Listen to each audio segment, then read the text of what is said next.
Le 23 août 2022, cela fera 10 ans que l'animateur et producteur Jean-Luc Delarue est décédé.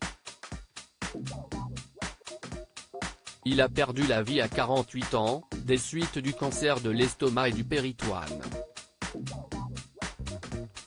S'il laisse une immense empreinte dans le patrimoine audiovisuel français, sa disparition a aussi entraîné une guerre d'héritage. Le Parisien de ce lundi revient à cette bataille et révèle par la même occasion que son ex-compagne et mère de son fils Jean, Elisabeth Bost, s'est remariée. L'article du Parisien s'intéresse à ce qu'a légué Jean-Luc Delarue ainsi qu'à Elisabeth Bost, entrée dans une bataille judiciaire avec la veuve du présentateur star.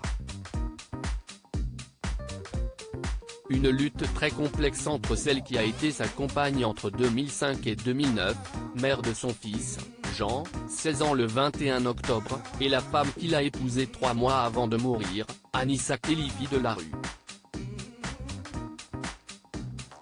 Dans les colonnes du quotidien, on apprend alors qu'Elisabeth Bost, qui a perdu son procès contre la dernière épouse de Jean-Luc Delarue, s'est remariée. Elisabeth Bost, s'est remariée en 2020 et a continué sa carrière dans les médias. Elle a notamment été chroniqueuse du Grand 8 de Laurence Ferrari sur D8, entre 2012 et 2016. Et a signé un documentaire, Destin d'orphelin, diffusé sur France 5 en 2019. Avant un livre, Grandir avec l'absence, paru en 2021, écrit le journal.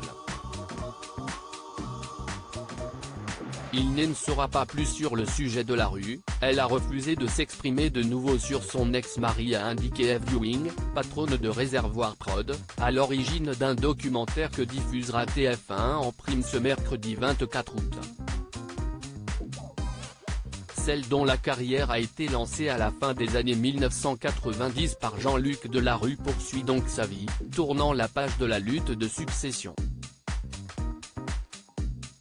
Elle avait perdu son procès contre Anissa Khelifi en 2016, procédure lancée pour réclamer l'annulation du mariage de cette dernière pour défaut de consentement de Jean-Luc Delarue, alors en phase terminale de son cancer, précise le Parisien.